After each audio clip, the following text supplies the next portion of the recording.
Hello everyone, my name is Zach Paris. I'm the Director of Percussion Studies at Northwest College in Powell, Wyoming, and today we're going to do a percussion tutorial video on the 2025 Wyoming All-State Percussion audition material.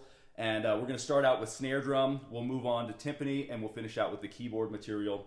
I will, in the description, post a timestamp for the location of each of these different sections. So if you'd like to skip ahead to just the snare etude or the timpani etude or the keyboard etude, you can do that through those timestamps in the description.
All right, so let's talk about this snare drum etude here. I think the first thing we can start to address in any piece of music is the sound that we're trying to achieve. So the context of this piece of music is that this is a concert snare drum piece, so that'll tell us some important information right off the bat, is that we want to start out with perceiving all of the rolls as buzz rolls, or multiple bounce rolls. So even though you see the slashes, those of you in marching band are playing rudimental snare drum solos, those slashes might correspond to specific roll numbers and double stroke rolls, but for the most part, when we see that in concert band, we're thinking buzz rolls. So the roll skeleton here that we're going to be using for this piece, since the tempo is 63, which is very slow, we're going to use a faster roll bass to get us through some of these rolls. And so I think what fits perfectly is a 30-second note roll bass, which means if you set your metronome to 126, which is our eighth note. If we're at 63 for the quarter note, the eighth note is 126. We would be doing 4 notes per eighth note for all of our rolls. And that's a nice comfy roll speed, so that'd be something like here. Da, da, da, da.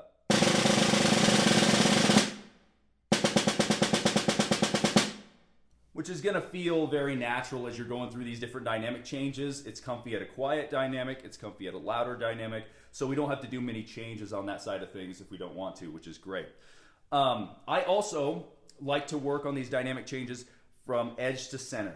So it's going to be really important if you decide to make that call to use some kind of dampening on your snare drum. So I've got just a standard eyeglass cleaner here folded in half on the drum. And that provides just enough dampening to where when I go to the edge, it doesn't give me that tinny, ringy tone. It still has good snare response and is still articulate. It doesn't let the ring take over. Okay, so let's actually break this piece down a little bit by measure. So you might notice right off the bat, we're in 5/4 time signature. So if some of the bars feel weird, like, I think I got to the downbeat late, it's because there is an extra beat in every measure, obviously, from our standard 4/4. So right in the first bar, the key here is don't rush the 16th notes. If we're doing something 63 BPM, the 16th notes are going to feel like eighth notes at 126, so they're actually not going to be very fast. The 32nd notes might look scary, but they're just like 16th notes at a 126. So first bar and through the second bar, we'll just kind of do the first 2 bars connected with a 30-second note roll bass. So here's how that would go. We get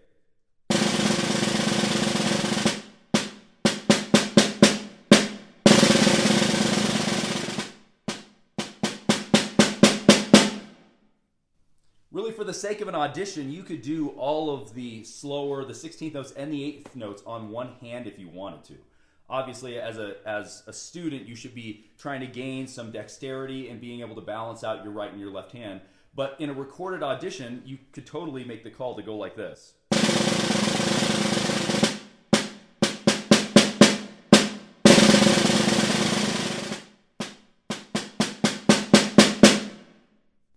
And that's going to be a really even tone because you're using one hand. And your time likely, if you're using your lead hand, your strong hand, your time's likely going to be very good on that as well. So at this slow tempo, don't be afraid to use your right hand or your lead hand a little bit more on some of the slower notes. Okay, so you saw we worked edge to center there for the dynamic changes.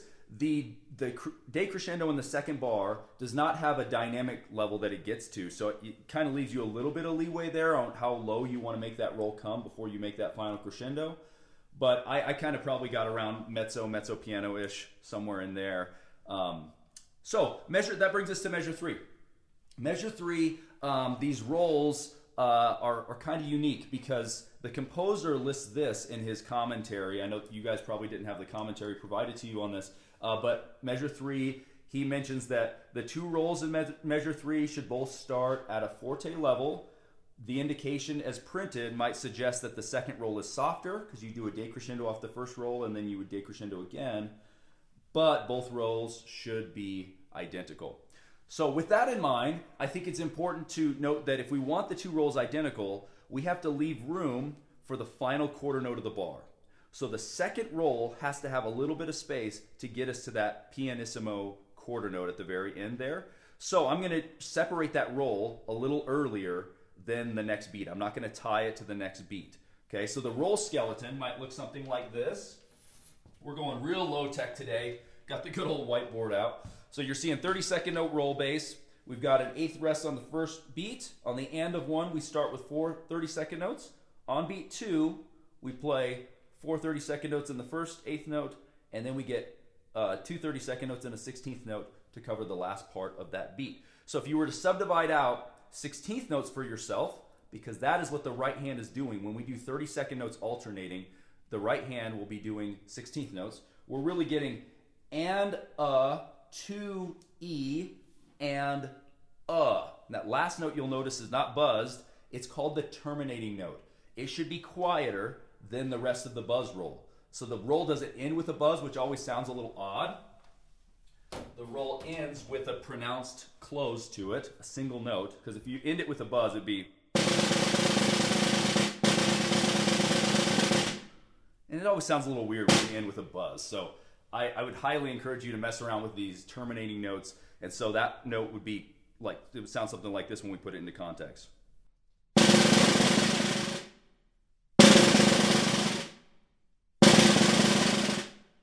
You can see that note should be quieter than the rest of the roll. If you put a little bump on that note, now it sounds like you've added a note, right? So you get 1,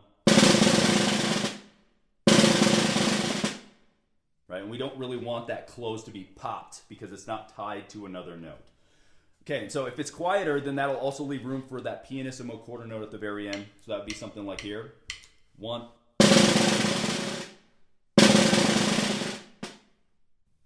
And you have that little bit of space then to be able to make that last note clear. So that's the weird roll, I would say, in this piece as far as how to work out the skeleton. The next bar, we get some 32nd notes for the first time in the piece. That's not a roll, obviously. And it starts out with forte, and we got to work our way to piano. So this is where edge to center, once again, is really going to help us. So the beginning of those 32nd notes there, it's... And then we immediately do the same lick at piano. And then we decrescendo the last 32nd notes. So those rolls you can work edge to center, and then work edge to center for the final decrescendo as well, and then separating your forte from piano by working center to edge. But we always want to do what I tell my students is double dipping the dynamics. We don't want to just work edge to center and have it be something like this. There was a crescendo there, but the edge to center by itself should not be all we're using. It should be a stick height and volume and velocity of our strokes tied in with the edge to center to make a huge drastic change on those dynamics. Okay, so measure 4 there, first measure, second line, we get...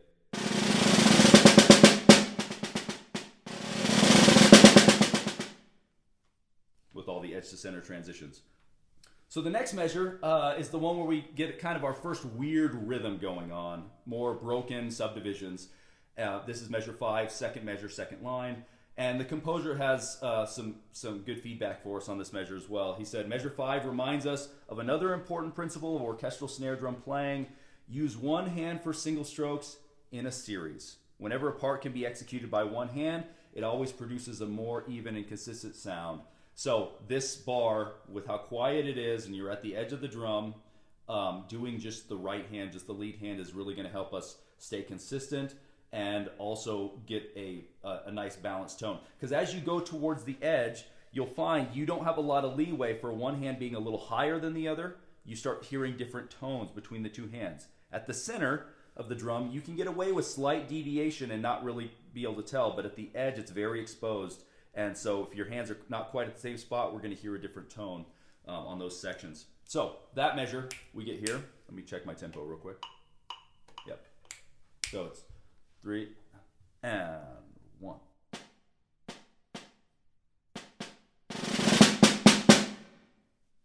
So all right hand, that's going to help you execute that much cleaner, I think, in the end. Then measure 6, we decrescendo the roll, go to the edge.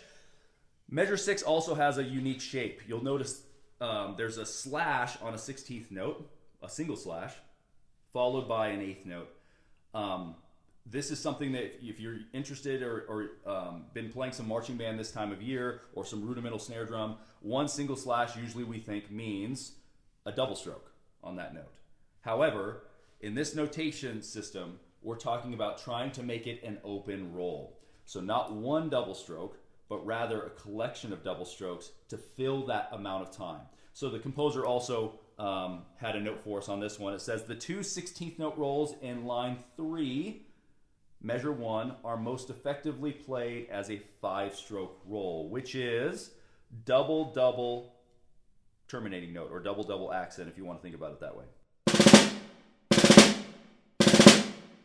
Okay, so I think that's actually going to make that pretty clean, and not just simply this, because if you were just to do one double on that note, it'd be, which that's not really a double stroke speed. You're actually just simply playing 2 30-second notes, which, as we've talked about, the 30-second notes in this piece are not very fast. So do a 5-stroke. You're really going to fill out that time and make that open roll connect to that next 8th note a lot better. So that makes those 2 licks. Once again, if you put it into context, here's measure 6, first measure, 3rd line, we get.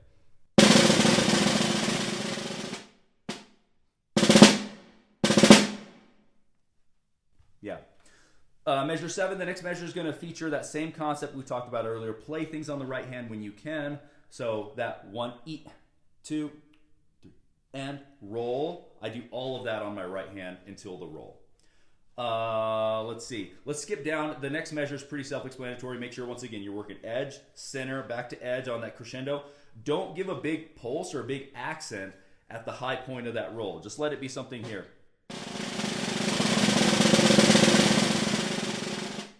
Just to show your control, that you know where your subdivisions are as you go through that. This then brings us to the last line, measure 9, first bar. Once again, don't rush 30-second notes. Subdivide all these 8th notes out for yourself. So if you do that, we get here.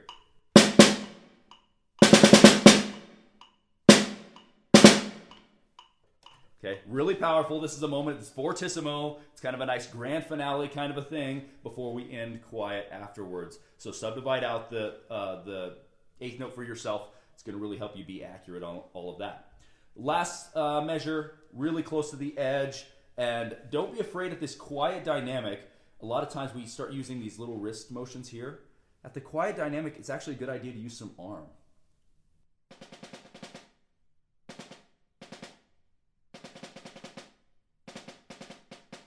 It's going to help you be more consistent because it's not super fast. And your arm, when you move your arm with low stick heights, check this out. You can move your arm actually quite a bit without the beat of the stick moving that much. You see that beat is barely bumping. But if I move my wrist just a little tiny bump, that beat of the stick starts to move quite a bit really quickly. So you're going to use these little tiny wrist motions to try to make that happen, when really you could be using some bigger arm motions to execute that. I know I was a little bit fast on that, but you kind of get the idea that this right here can actually help you out in consistency.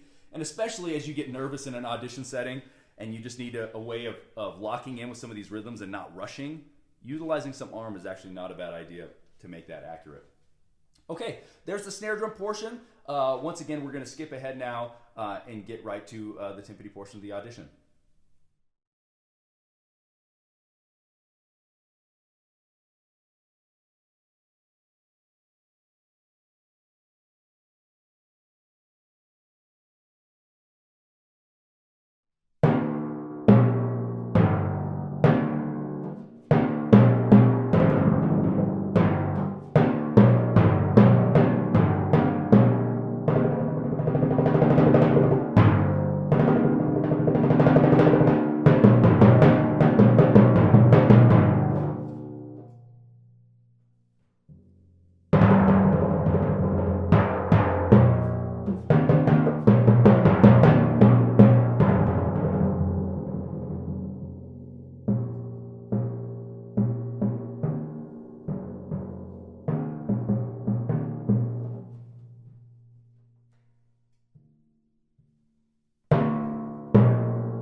All right, so this timpani etude, as with any timpani piece, I think it's important to note that the timpani are a durational drum note, or an instrument that we do have to worry about length of notes. So we're going to be doing some dampening on some rests in this piece.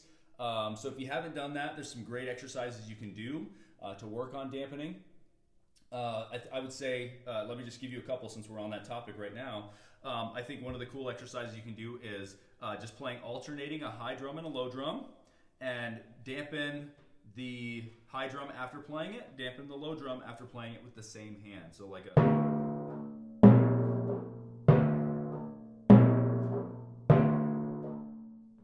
Yeah, I think that's a good one just to get your hands having to do that. There's some dexterity. You'll end up accidentally playing the drum when you meant to dampen, and vice versa. So just getting your hands used to doing that, I think, is important. You might also do this thing called legato muffling, which I'll go over a couple sections where this might be helpful, where we're actually going to play one note and dampen that note while we play another one.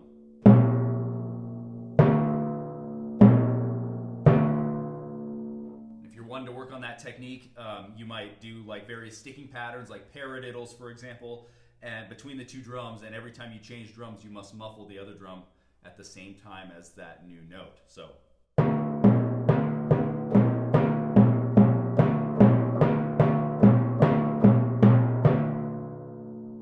yeah, just getting you used to kind of the dexterity that's involved in some of those dampening techniques. Okay, let's talk mallets here a little bit as well. I'm using a much harder felt mallet, specifically because when I see some 16th note moving lines and the 16th note triplets towards the end, I start to get a little worried about losing clarity on timpani. And so I went with a harder, still felt material, just to maintain clarity, but still felt so that it sounds pretty good still for all the roll material we want to do. If you're using like a T1 General Vic Firth mallet, they're a little soft, and so any of the 16th note stuff is going to tend to get lost, especially in a recording on timpani. So I like to play, especially recording settings, something a little harder for clarity of any of the faster lines. Okay, so let's go over some of the specifics here on some of the stickings and various techniques we're going to be utilizing in these different bars as we go through. So very first measure, you'll notice the composer Saul Goodman put in stickings for us. Those stickings are helpful, but on a recording, obviously, we're not going to notice the stickings. So I would acknowledge the stickings more when we have faster passages where the sticking's really going to be helpful to us. On that first bar, if you wanted to do a different sticking, it's not that big of a deal, but I would use that sticking as a jumping off point for sure, though. So we get right, right, right, left, and we jump back up to the high drum on the right hand. So right, right, left, right, sorry. And then the second bar, we start out with a rest. So you might notice on that rest, there's an 8th note rest there. We're going to dampen. We only have 2 hands, so we can only really do 2 of those notes that we had played previously, unless we legato muffle one of those other ones. But I find that if you are getting through a passage that is followed by a rest and you want to dampen, just dampen the last two drums you played. So in this case, we played the low G and we played the E flat. So I might dampen both those on the downbeat. So, and that B flat will have kind of faded away enough that it won't be as noticeable on that one rest if we have that still ringing a little bit. Then we work our way down the drums here on these eighth notes. We get and two and roll, and rolls on timpani are going to be single stroke rolls similar to on marimba. So making sure we have a good comfortable roll speed to allow us to get through these rolls and have them sound like a sustained note in the end. This first roll here in measure 2 is also not tied, so we don't want 3 and 4 and. I would actually just cut it on 4. You can cut any of these rolls an eighth note before the next note, because the cool thing with timpani too is that the drum's going to continue to ring to fill up that gap if we do want it to connect a little more. So it'd be 3, 4 and. So that'll allow clarity. That little separation will allow clarity for that next note, since it's on the same drum, to feel like it's its own unique note and not connected to the roll before. So then we have to dampen that G on the downbeat of measure 3, and we do this eighth note line, and here's a moment where I would do the sticking the composer gives us. I would go.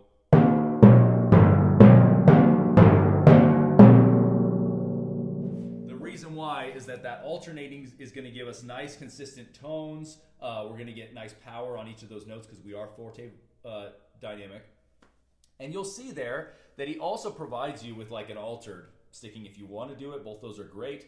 But the top sticking there with the crossover, you'll see an X before the third note, right hand note. That is crossing over. So watch out if you are doing the crossing sticking there. Watch out for your crossing location, because I think a lot of people, they try to cross and they get the one hand a little too high, and it changes their mallet angle and changes the tone they're going to get out of the drum. Instead of getting here, they get a little bit more of this woofy kind of tone that you get by hitting not the actual hard part of the mallet, but getting up towards the top. So watch out for that. Try to maintain that your forearms are basically right on top of each other here on that cross. That will allow you to still be at a lower level here with that note and get a better tone instead of raising your arm up like this. Okay. The next 2 bars with those rolls, you might have noticed in the sample there, I did crescendo a little bit through those rolls. That's just shaping a long note. I don't want it to get too stagnant, especially since we're just at forte for so long here in the piece. So I did just like a little build through those rolls. So it was like a...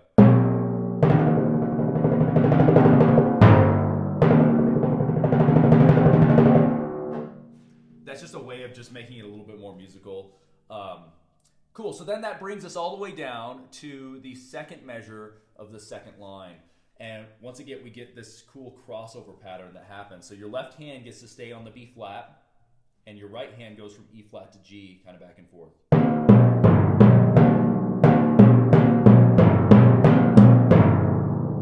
So I would definitely keep those hands low, getting good rebounds, thinking nice up strokes for timpani technique. And that will allow you then to maintain that tone as you make that cross happen. But your rhythm's going to be really good here because your right hand gets to just cruise the whole time on eighth notes.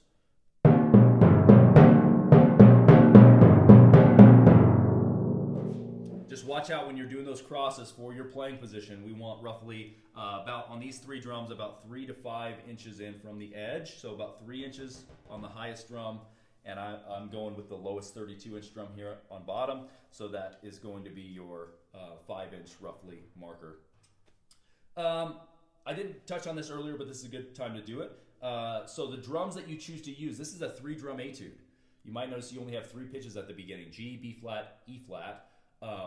So I chose to use the 32, the lowest timpani, the 29, the 26, and I did not use the 23, which is our high drum. The reason why is because the notes fit best on those 3 drums. They're going to sound the best. If you use some of these other drums, like the G could have fit here, the B flat could have fit here, and the E flat could fit here, but you're starting to get down to the lowest part of those drums range, which is going to get very flubby and not as clear as far as articulation. So I would encourage you, with the 3-drum approach on this one to go lowest 3 drums in your 4 timpani setup. Okay, this gets us to measure 3 of the second line. In measure 3, we've got 1 bar to make a tuning adjustment. It's our low drum here, G, down a whole step, down to F. And I would encourage you to still be subdividing your quarter note as you go through that. It's kind of tough because you come off of that lick, the 16th notes before, and you've got to dampen that somehow.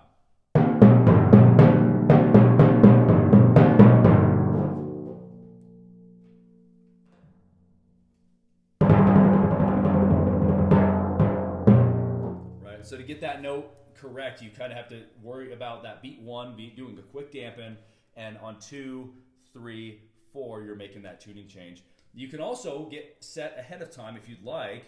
This can be risky, but you can move your left foot onto that low drum before you even start playing those 16th notes. Just make sure you're not putting any weight on your toe or your heel to change your pitch. You need to be really, really solid. And I generally don't trust myself on that. So I would just put my foot on when I need to make the tuning adjustment. But if you need to make really fast adjustments, good idea to have your foot set on that pedal. That way the adjustment can be quick. Okay, the next bar, this is the second to last bar, second line. Once again, another single stroke roll, half note there. I would once again put some space between that roll and beat 3, those 8th notes on that same note F. Don't try to tie it all the way across. You're going to lose clarity on the 3 and 8th notes. So we want 1, 2. And you might notice there from the sample performance there too that I did a legato muffle that we talked about a second ago from that F when I made the drum change to B flat. The reason why I did that is I knew I wouldn't have as much time to dampen both those notes before getting up here on that next downbeat 16th note rest. So I focused just on the left hand dampening the B flat on the downbeat of the last measure here in this second line. And that can help us just maintaining consistency when we want to start those 16 notes on the right hand on the high drum. So if I tie those 2 bars together, you'll see these couple dampen locations. So here is second to last measure of the second line. You get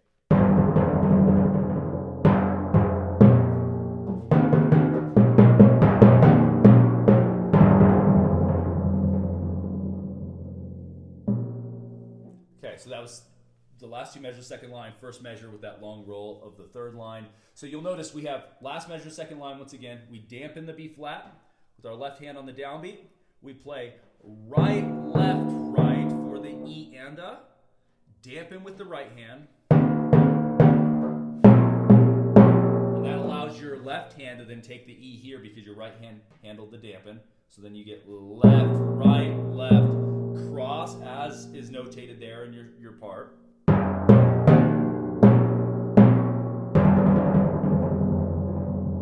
Yeah. And on this roll, the beginning of the third line, the decrescendo roll, you can think about slowing down your roll speed. It doesn't have to go fast that whole time. As it gets quieter, you can slow it down to chill it out a little bit.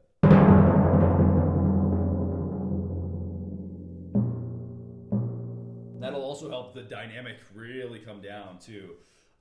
Don't try to tie that F decrescendoed roll into that B flat. In fact, I was just to clear out for that B flat, I was legato muffling that roll after I stopped early.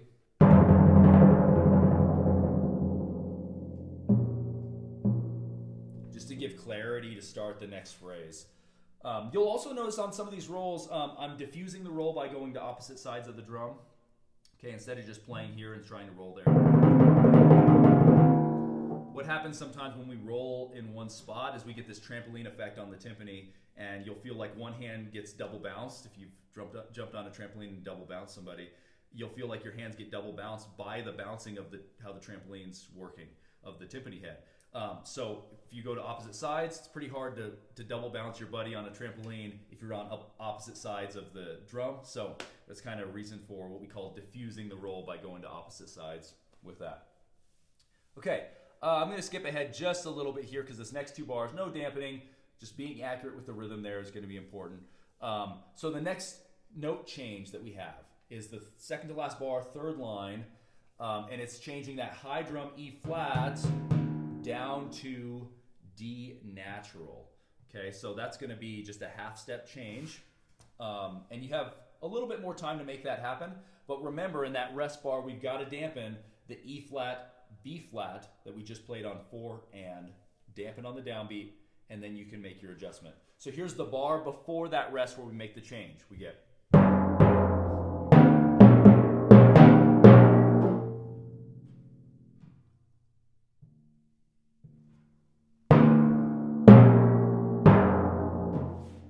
And you're off and running. That one extra beat is actually very helpful there compared to the previous one that had to be a little faster. Yeah, so making that tuning change down, I would highly recommend for these tuning changes, memorizing how the notes sound back to back. If you know that is...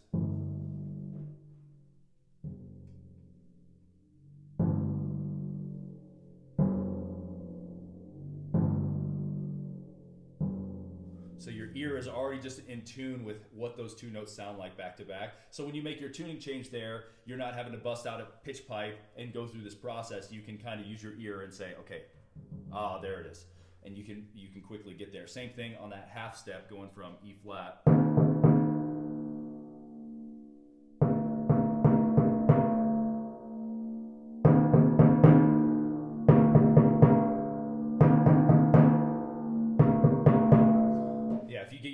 In tune with that, it'll just make that whole process a lot better. That way you can use like the last couple beats of that tuning change to just like double check that, yeah, you are where you thought you were by the end of that.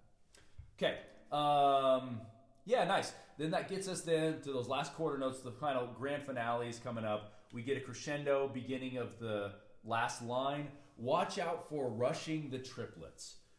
You're going to want to push on those triplets. It's da, da, da, da, da, da, da, da, da, da, da. You should feel very stretched on those triplets at this tempo, so don't push there. The last measure, I'll skip right there. The last measure with the 16th note triplets that come in, I would do the sticking that Saul Goodman writes at this moment here, where he goes left, right cross, and then... So if we do that whole bar, last measure, we get 1, 2, 3, and...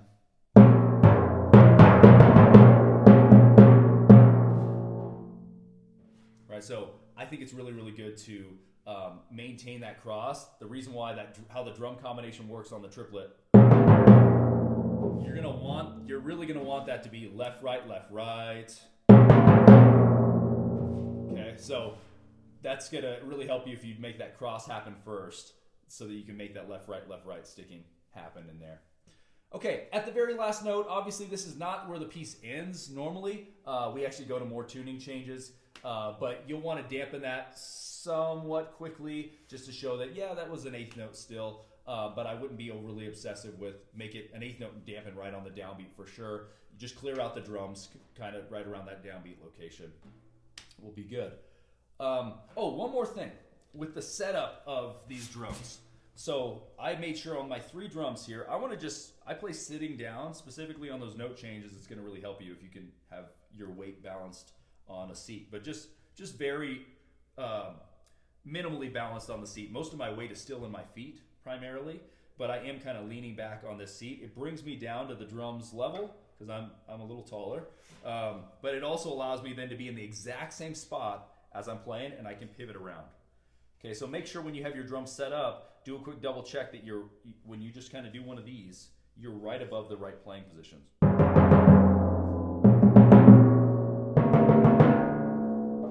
Just for accuracy, so you're not having to do a bunch of reaching out and pulling back in and missing locations for good tone.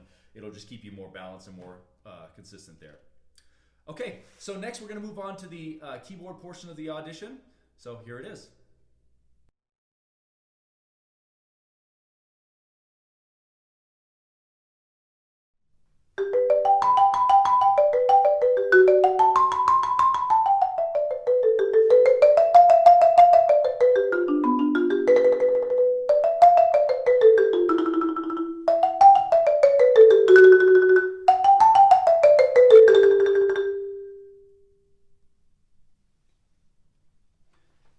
So let's talk about this keyboard etude a little bit here.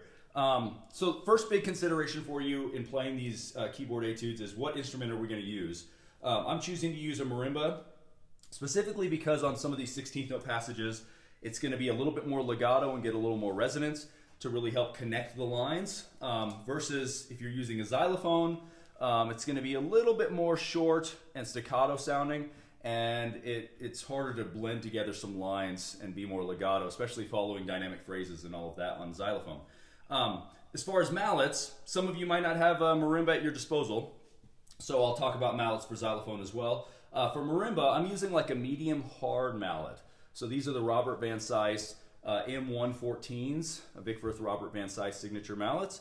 And I think they have enough articulation, and especially since we're kind of up in the higher register, it's kind of nice to still get some nice clarity there. If you go with the 113s, I find up towards this top octave and a half of the instrument, it starts to lose a little tiny bit. So I like to still be able to punch out some of the high notes of the lines. So that's why I go with a medium hard. If you're using a xylophone for the piece, I would encourage you to use some kind of polyball mallet. These are the Malletech Bob Becker signature mallets, called the Becker Blues a lot of times. But they have good articulation, good clarity. But the thing you'll also want to consider with the xylophone, I do have a small xylophone over here. The thing you'll also want to consider is that the xylophone does sound an octave higher than written. So when you play that starting note G, here's our middle C, and G above middle C would be here on that instrument. On xylophone, middle C is here, that first G is here. So that makes your first lick, the opening lick, which is an octave higher than where it actually was on marimba as far as the sound. And so it does start to sound a little bit rinky-tink, I think, especially as you get up into those higher register notes. So marimba for me is definitely the ticket, but if you are playing xylophone, just making sure you're using the right mallets to be able to project some of that material. Okay, let's talk about the actual music here. So you'll notice right off the bat, there's no dynamic changes. It's forte the whole time, but we as musicians should know that that forte does not mean I just play flat loud the whole time, and that's what the composer was going for. It really means more that we now have the liberty within a forte dynamic to make some phrasing decisions. So I like to really follow these lines dynamically as like just a jumping off point. So you might have noticed right off the bat that first lick, just giving it a little bit of push as you go up the line so it doesn't sound like here, where it's kind of flat. And notice as it came down, I decrescendo just slightly, but make sure you still emphasize the root notes, the bottom notes before you start your line going upward. So that second bar, don't let that decrescendo come to that F sharp and have it be quiet. So don't let it be here, where it gets lost. Okay, make sure that you're still giving that some love. Right, and same thing there. You might decrescendo that line as it's coming down, emphasizing the top note.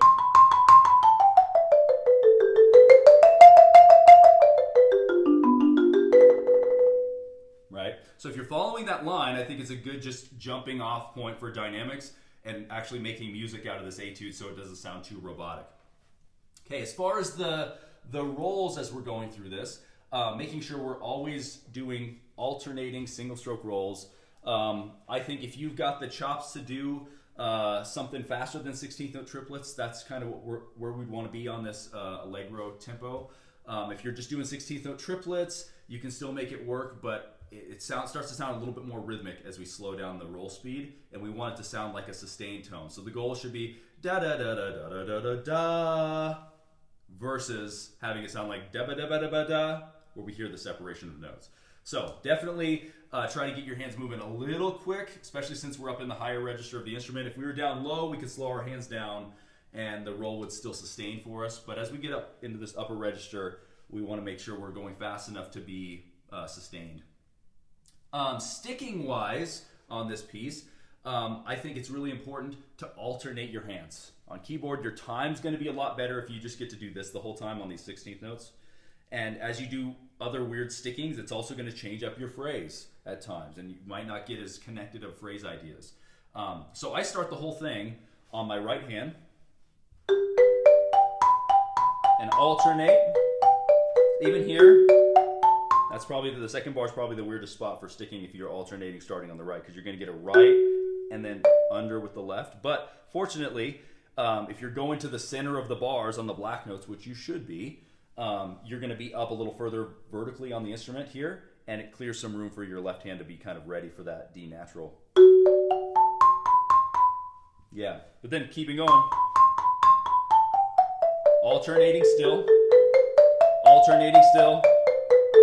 Yeah, and then when we get that final lick there, the whole... You do have to cross over to there. So just leave yourself a little bit of room to get the right hand to the bottom note.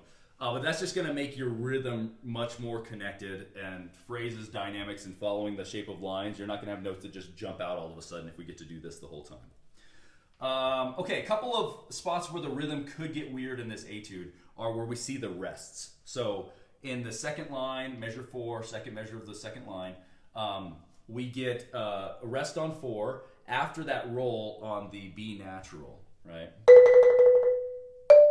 Before we do the and a 1 for the next line that comes down.